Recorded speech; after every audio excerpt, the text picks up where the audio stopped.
नमस्कार, आदाब। मैं हूं अबुल नस्र इकबाल। दोस्तों, लोकसभा चुनाव के 2 चरण कंप्लीट हो चुके हैं और जानकार ये मानते हैं कि इन दोनों चरणों में बीजेपी पिछड़ रही है।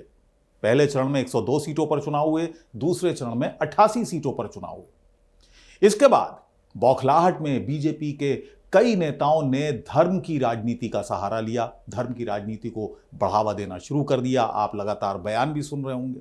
खुलेआम मंच से नेता धर्म की राजनीति कर रहे हैं, भड़काऊ भाषण दे रहे हैं, भड़काऊ बयान दे रहे हैं, फिर चाहे वो छोटा नेता हो या बड़ा नेता। यहां तक कि खुद प्रधानमंत्री नरेंद्र मोदी ने भी चुनावी फिजा को पूरी तरह से बदल कर रख दिया, सांप्रदायिकता की तरफ ले जाने की कोशिश की।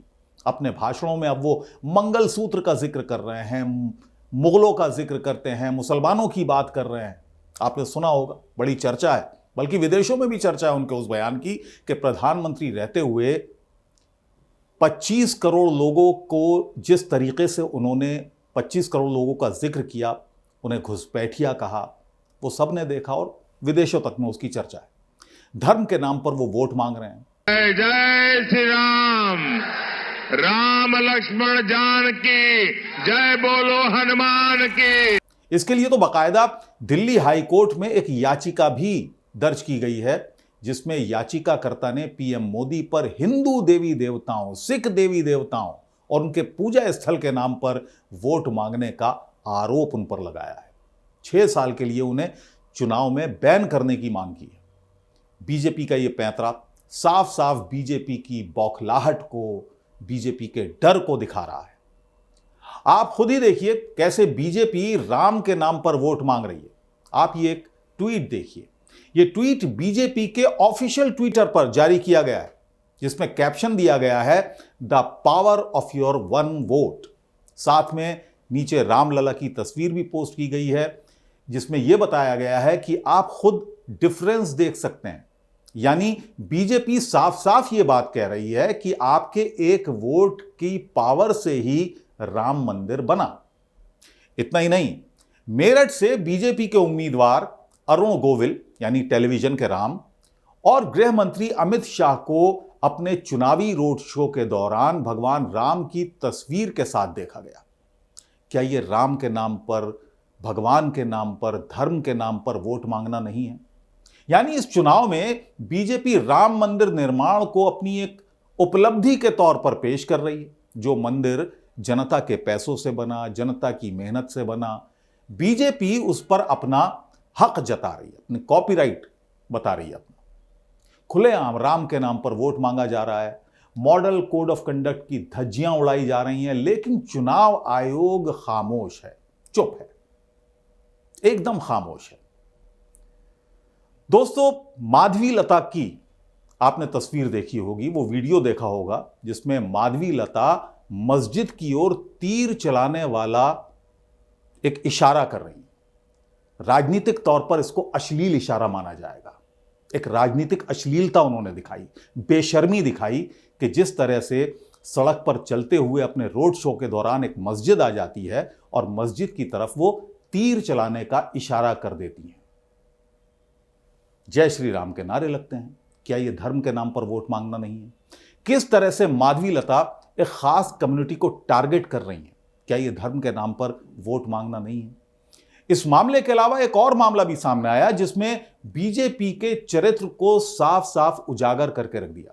यह मामला छत्तीसगढ़ के दुर्ग जिले का है। यहां से बीजेपी विधायक रिकेश सेन ने एक विवादित बयान दिया और सार्वजनिक सभा में दिया। उन्होंने कहा कि धर्म परिवर्तन कराने वालों की गर्दन काट देना। उनका यह वीडियो सोशल मीडिया पर काफी वायरल हो रहा है, जिसमें वो साफ साफ कह रहे हैं कि अगर इस देश में कोई धर्म परिवर्तन कराने की कोशिश करे तो उसकी गर्दन को काट कर रख देना। आप भी सुनिए।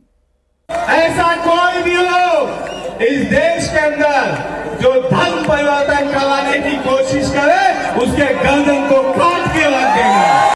बीजेपी के नेता खुलेआम धर्म के ऊपर वोट मांग रहे हैं। बिना डरे ये लोग सांप्रदायिक भाषण दे रहे हैं, माहौल को जहरीला बना रहे हैं, धर्म और जाति की राजनीति कर रहे हैं। लेकिन ऐसे मामलों पर संज्ञान लेने की बजाय चुनाव आयोग बिल्कुल सन्नाटे में है, खामोश है। चुनाव आयोग खामोशी के साथ यह सब देख रहा है। दोस्तों, यही चुनाव आयोग है जिसने लोकसभा चुनाव से पहले सभी राजनीतिक दलों को धर्म की राजनीति ना करने की हिदायत दी थी। आपको भी याद होगा किस तरह से राजीव कुमार, जो कि मुख्य चुनाव आयुक्त हैं, वो आए थे और उन्होंने बयान दिया था जिस समय आचार संहिता का ऐलान हो रहा था, जिस समय नोटिफिकेशन जारी हुआ था चुनाव का, उस समय ये बयान आप सुनिए अगर आप भूल गए हो। इशू बेस्ड कैंपेन हो, hate speeches, religious speeches, campaigning के दौरान please don't try to cross the red line. और आइए अब मैं आपको सुप्रीम कोर्ट के एक फैसले के बारे में भी बताता हूं। यह फैसला आज से तकरीबन 7 साल पहले 2017 में आया था, जिसमें सुप्रीम कोर्ट ने साफ कर दिया था कि धर्म, जाति, समुदाय या भाषा के आधार पर आप वोट नहीं मांग सकते।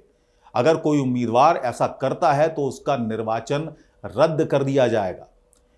लेकिन इन सब के बीच सबसे बड़ा सवाल यह है कि 2024 के चुनाव में अब कितनी लिमिट क्रॉस होगी।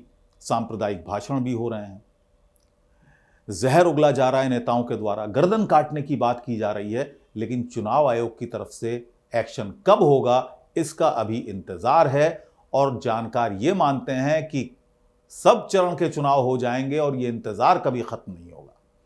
चुनाव आयोग एक्शन ले सके, फिलहाल तो ऐसा बिल्कुल भी नहीं लग रहा है। चुनाव आयोग इस चुनाव में किस तरह की भूमिका निभा रहा है, सवाल इस पर भी उठ रहे हैं। इस तरीके के वीडियो जो आजकल सोशल मीडिया पर तेजी के साथ वायरल हो रहे हैं, क्या चुनाव आयोग इन्हें देख नहीं रहा है? क्या यह मॉडल कोड ऑफ कंडक्ट का उल्लंघन नहीं है?